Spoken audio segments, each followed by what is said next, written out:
ሰላም ጤና ይስጥልኝ። የሚዛን ሳምንታዊ ዜናዎችን ይዤላችሁ ቀርቤያለሁ። ከዜናዎቹ ጋር አብራችሁ ቆይታ የማደርገው እኔ ከድጃ መሐመድ ነኝ። አብራችሁን ቆዩ።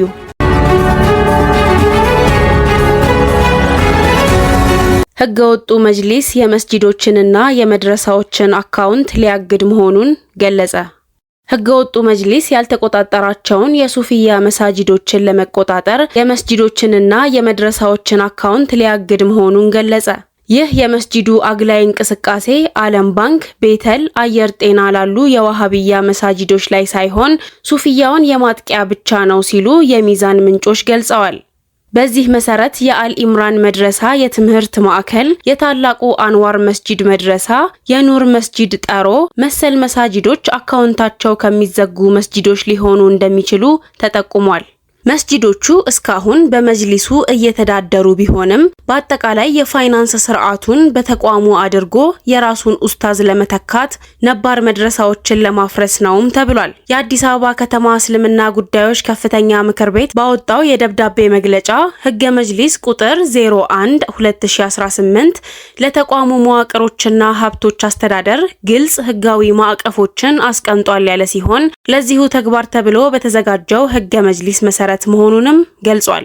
በመቀጠልም በዚህም መሰረት የመስጂድና የመድረሳ የባንክ ሂሳቦች አከፋፈትን፣ አጠቃቀምን እንዲሁም ማገድን በተመለከተ የሚከተሉት ህጋዊ ድንጋጌዎች ተግባራዊ የሚደረጉ ይሆናል በማለት በቀጣይ ባልተቆጣጠራቸው መሳጂዶችና መድረሳዎች የሚተገብራቸውን ነጥቦችም ገልጿል። የባንክ ሂሳብ አከፋፈትን በተመለከተ አንቀጽ 59 ንዑስ አንቀጽ 3 የመስጂድና የመድረሳ የባንክ ሂሳቦች ከመስጂድ አስተዳደር ኮሚቴ መካከል በክፍለ ከተማ መጅሊስ አማካኝነት በሚመረጡ 3 ፈራሚዎች አማካኝነት ብቻ የሚከፈቱና የሚንቀሳቀሱ ይሆናል። በመስጂዶችና መድረሳዎች ስም አዲስ የባንክ ሂሳብ ሲከፈት ከሚመለከተው የክፍለ ከተማ መጅሊስ በተጻፈ ኦፊሴላዊ ደብዳቤና ማረጋገጫ መሆን ይኖርበታል። የባንክ ሂሳብን ማገድን በተመለከተ አንቀጽ 16 ንዑስ አንቀጽ 8 በማንኛውም መዋቅር ስር በሚንቀሳቀሱ የባንክ ሂሳቦች ላይ አጠራጣሪ ሁኔታዎች ወይም ክፍተቶች መኖራቸው ሲረጋገጥ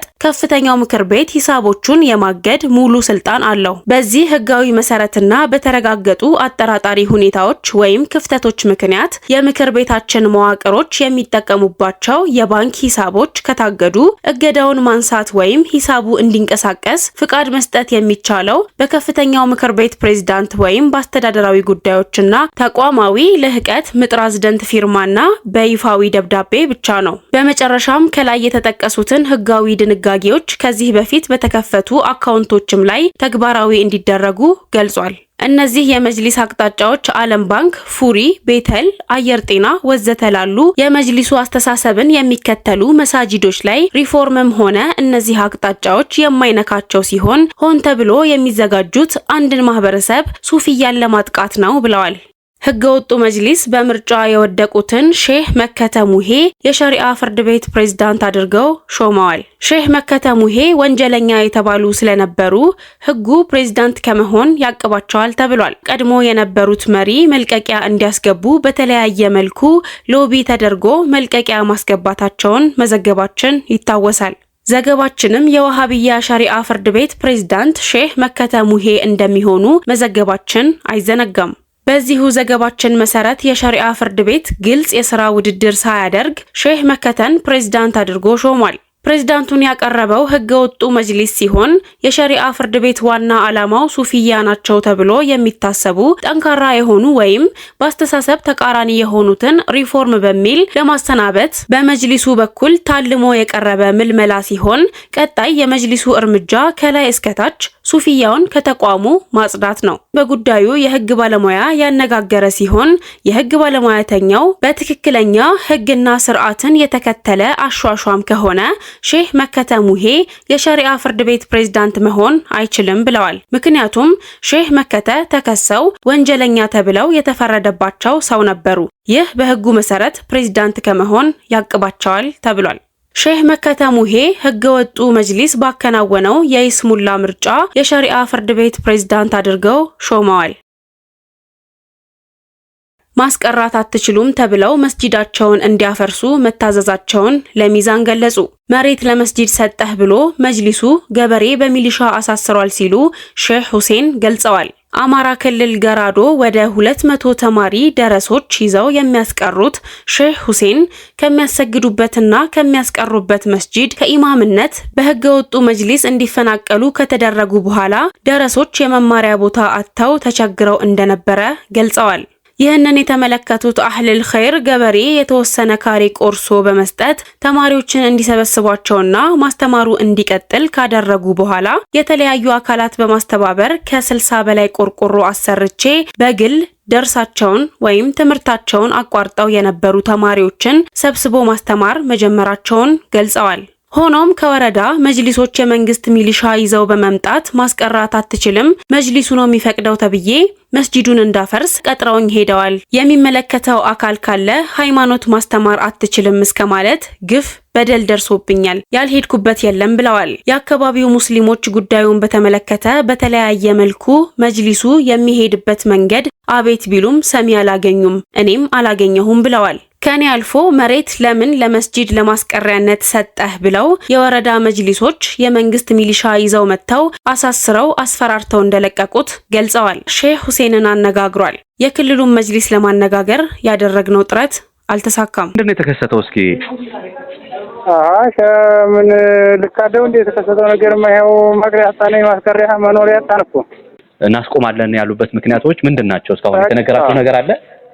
እስከ ዛሬ ያለፈው ነገር አለ። ያው የመስጂዱ ውስጥ ምናምን ስለከለከሉን ስለነበረ ከዛ ብዙ ነገር አንገራተው ይታወቃል። እስከ ወረቀት ውስጥ ማስገጃው ይታወቃል። ግን አሁን ደግሞ እንደገና ደግሞ አንድ ሰው የነይቶ ቦታ ሰጠኝ ዘይ ላይ ቆም አረኩኝ። ያው 3 ወር ሆነ ገና ታቀራ አሁን በቃ ብቻ በግል ማቅራት የለም ብሎ መጅሊሱ ጠራኝ። ታሰተኝ ማርኩኝ አልኳቸው። በቃ በግል ማቅራት የለም እና ስለዚህ ወይ በመጅሊስ ቁጥጥር ይሁን እኔ የተሰጠሁት የብቻ የግል ለማቅሪያ ነው የተሰጠሁት እንጂ መስጂድ አይደለም አልኳቸው። አይ እንደዚህ ከሆነማ እናስፈርሳለን። የኢጋድ ዋና ጸሐፊ ከሱዳኑ አልቡርሃን ጋር ተወያዩ። የምስራቅ አፍሪካ የልማት በይነመረብ መንግስታት ባለስልጣን ዋና ጸሐፊ ዶክተር ወርቅነህ ገበየው በሱዳን ባደረጉት ይፋዊ የሥራ ጉብኝት ወቅት ከሱዳን የሽግግር ሉዓላዊ ምክር ቤት ሊቀመንበር ጀነራል አብደል ፈታህ አልቡርሃን ጋር በካርቱም ተወያይተዋል። የኢጋድ ሴክሬታሪያት እንደገለጸው ውይይቱ ትኩረቱን ያደረገው በሱዳን ባለው ወቅታዊ ግጭት ዙሪያና በሱዳናውያን የሚመራ ዘላቂ የሰላም መፍትሄ ለማምጣት በሚደረጉ ጥረቶች ላይ ነው። ተቋሙ በቀጠናዊ አብሮነት እንዲሁም ከሱዳን መንግስትና ህዝብ ጋር በሚደረግ የጠበቀ ግንኙነት በኩል ለወደፊቱ የሱዳን ሰላም፣ ደህንነትና ማገገም የሚሰጠውን ድጋፍ አጠናክሮ እንደሚቀጥል አረጋግጧል። ከውይይቱ በኋላ አስተያየታቸውን የሰጡት ዶክተር ወርቅነህ ገበየው የሱዳን መጻኢ ከቀጠናው አጠቃላይ ሁኔታ በጥብቅ የተያያዘ መሆኑን በመጠቆም በሀገሪቱ ሰላም መስፈን ለቀጠናው ዘላቂ መረጋጋትና በግጭቱ ለተጎዱ በሚሊዮን ለሚቆጠሩ ሱዳናውያን ወሳኝ መሆኑን አስረድተዋል። ሱዳን በአፍሪካና በመካከለኛው ምስራቅ መካከል ያለች ስትራቴጂካዊ ድልድይ እንደመሆኗ መጠን በሀገሪቱ ሰላም መስፈን ለቀጠናው መረጋጋት ብቻ ሳይሆን ከሁሉም በላይ የዚህን ግጭት ከፍተኛ መከራ እየተሸከሙ ለሚገኙ በሚሊዮን ለሚቆጠሩ ሱዳናውያን እጅግ አስፈላጊ ነው ሲሉ ዶክተር ወርቅነህ ተናግረዋል። አክለውም ኢጋድ የሱዳን ህዝብ ለሚያደርገው የሰላም የመረጋጋትና የማገገም ጥረት የሚደረገውን ድጋፍ አጠናክሮ እንደሚቀጥል ገልጸዋል። በሐዋሳ ከተማ በጣለው ከባድ ዝናብ፣ በረዶና ንፋስ በሰው ህይወትና ንብረት ላይ ጉዳት ደረሰ። በሐዋሳ ከተማ በጣለው ከባድ ዝናብ፣ በረዶና ኃይለኛ ንፋስ በአንዳንድ አካባቢዎች ዛፎችንና የኤሌክትሪክ ምሰሶዎችን በመጣሉ በሰው ህይወትና በንብረት ላይ ጉዳት ማስከተሉን እንዲሁም በመሰረተ ልማት ላይ በደረሰ ውድመት ምክንያት በአንዳንድ የከተማዋ ክፍሎች የመብራት አገልግሎት መቋረጡን የከተማዋ ኮሚኒኬሽን አስታውቋል። የከተማ አስተዳደሩ በደረሰው ጉዳት የተሰማውን ጥልቅ ሐዘን በመግለጽ በተጎዱ አካባቢዎች ፈጥኖ በመድረስ ተጎጂዎችን ወደ ሕክምና የማድረስና በንብረት ላይ የደረሰውን ጉዳት በመለየት ተገቢውን ድጋፍ የማድረግ ስራዎችን ማስጀመሩን ጠቁሟል። በቀጣይም የክረምቱ ወቅት እስኪያልቅ ድረስ መሰል የተፈጥሮ አደጋዎች ሊያጋጥሙ ስለሚችሉ ጉዳቱን ለመቀነስና ለመከላከል የሚያስችሉ የቅድመ ጥንቃቄ ስራዎች ተጠናክረው እየተከናወኑ እንደሚገኙ አመልክቷል። አመሻሽ ላይ በከተማዋ በጣለው ከባድ ዝናብ ምክንያት ጉዳት በደረሰባቸው አካባቢዎች የሐዋሳ ከተማ ከንቲባ ከከተማው ከፍተኛ አመራሮችና ከካቢኔ አባላት ጋር በመሆን በስፍራው በመገኘት የመስክ ምልከታ ማድረጋቸውንና በአደጋው የተጎዱ ወገኖችን ማጽናናታቸውን አስተዳደሩ ገልጿል። በጉብኝቱ ወቅት ከንቲባው እንደተናገሩት የአደጋውን አጠቃላይ ጉዳት በትክክል ለመለየት ልዩ ኮሚቴ በማቋቋም ወደ ስራ የተገባ ሲሆን በአደጋው የተጎዱ ወገኖችን በአፋጣኝ መልሶ ለማቋቋምና አስፈላጊውን ድጋፍ ለማድረስ ደግሞ የግብረ ኃይል ቡድን ተዋቅሮ በከፍተኛ ትኩረት ስራውን እያከናወነ ይገኛል። ከንቲባው አያይዘውም በአደጋው የተጎዱ ወገኖችን በመደገፍ ህብረተሰቡ የሚታወቅበትን እርስ በእርስ የመተጋገዝና የመረዳዳት ባህል በተግባር እንዲያሳይ ጥሪ አቅርበዋል። በአሁኑ ወቅትም የጉዳቱን መጠን በዝርዝር የመለየት፣ የተቋረጡ አገልግሎቶችን ወደ መደበኛ ሁኔታ የመመለስ፣ የአደጋ ምላሽና የማገገሚያ ስራዎችን በቅንጅት የማከናወን እንዲሁም ተጎጂ ወገኖችን መልሶ የማቋቋም ስራዎች ተጠናክረው በመቀጠል ላይ እንደሚገኙ ተመላክቷል። የኢትዮጵያ ሜትሮሎጂ ባለስልጣን በሰጠው መረጃ መሰረት የዝናቡ መጠን በቀጣዮቹ ቀናት ተጠናክሮ ሊቀጥል እንደሚችል መጠቆሙን ያብራራው አስተዳደሩ በኃይለኛ ንፋስ የታጀበ ዝናብና የጎርፍ አደጋ ሊከሰት ስለሚችል ህብረተሰቡ አስፈላጊውን ጥንቃቄ እንዲያደርግ አሳስቧል። በተለይም ዛፎች፣ ያረጁ የኤሌክትሪክ ምሰሶዎችና አጥሮች ሊወድቁ ስለሚችሉ በዝናብ ወቅት ከነዚህ አካባቢዎች በመራቅ ራሱንና ቤተሰቡን እንዲጠብቅ ጥሪ ያስተላለፈው አስተዳደሩ ለጎርፍ ተጋላጭ የሆኑ አካባቢዎችን በመለየት የቅድመ መከላከል ስራዎችን አጠናክሮ በመቀጠል የከፋ አደጋ እንዳይደርስ የሚያስፈልጉ እርምጃዎችን ሁሉ እየወሰደ መሆኑን አረጋግጧል። ለዛሬ ከሀገር ውስጥ ያዘጋጀሁላችሁ ዘገባዎች እነዚህን ይመስሉ ነበር። ከባህር ማዶ ወደ ያስኳቸው ዘገባዎች አልፋለሁ።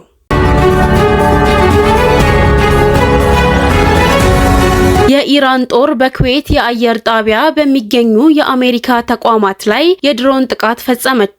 ኢራን በኩዌት አህመድ አልጃበር የአየር ጣቢያ በሚገኙ የአሜሪካ ተቋማት ላይ የድሮን ጥቃቶችን እንደፈጸመች ገልጻለች።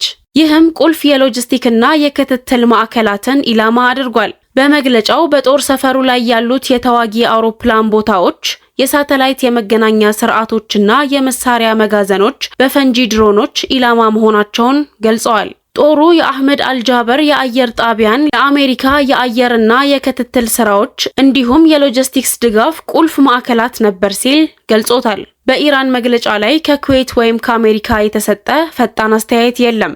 ሐማስ እስራኤል ከጋዛ ከመውጣቷ በፊት የጦር መሳሪያ ትጥቅ እንደማይፈታ ገለጸ። ሐማድ የመጣው የአሜሪካው ፕሬዝዳንት ዶናልድ ትራምፕ በጋዛ ውስጥ ሐማስንና ሌሎችን የታጠቁ ቡድኖችን ሙሉ በሙሉ ለማስፈታት ስምምነት ላይ መድረሱን ካሳወቁ በኋላ ሲሆን የእስራኤል ወታደሮች ሂደቱ ወደፊት ሲሄድ ደረጃ በደረጃ እንደሚወጡ አስታውቀዋል። ትራምፕ ግብጽ፣ ኳታርና ቱርኪዬ የተኩስ አቁሙን በመምራት ታሪካዊ ግኝት ሲሉ ገልጸዋል። ስምምነቱ ቀስ በቀስ ተግባራዊ እንደሚሆን ዓለም አቀፍ ሰላም አስከባሪ ኃይል ጋዛ ውስጥ ለሚገኘው ደህንነት ኃላፊነት ለመውሰድ ከአዲስ የፍልስጤም የፖሊስ ኃይል ጋር በመተባበር እንደሚሰራ ተናግረዋል። እስራኤል በጋዛ ላይ የፈጸመችው የዘር ማጥፋት ጦርነት ከ73000 በላይ ፍልስጤማውያንን ገድሏል። ከ174000 በላይ የሚሆኑ ሰዎችን አቁስሏል። አብዛኞቹ ሴትና ህፃናት ሲሆኑ ወደ 90% የሚሆነው የአካባቢውን መሰረተ ልማት አውድሟል። የተኩስ አቁም ስምምነቱ የተካሄደው ትራምፕ ለጋዛ ባወጣው 20 እቅድ መሰረት ሲሆን እሱም የሚመራው በሰላም ቦርድ ነው። እንደ አውሮፓውያን አቆጣጠር ኦክቶበር 10 2025 የተኩስ አቁም ስምምነቱ ተግባራዊ ቢሆንም እስራኤል በጋዛ ዙሪያ በየቀኑ የሚሰነዘረውን ጥቃት ቀጥላለች። 1214 ፍልስጤማውያንን ገላለች። ሌሎች 3977 በማቁሰል አብዛኞቹ ሴቶችና ህፃናት ሲሆኑ ሰፊ ውድመት ማድረሷ አይዘነጋም። ለሳምንቱ ከሚዛን ሚዲያ ያዘጋጀሁላችሁ ዘገባዎች እነዚህን ይመስሉ ነበር። በቀጣይ እስከምንገናኝ መልካም ሳምንት።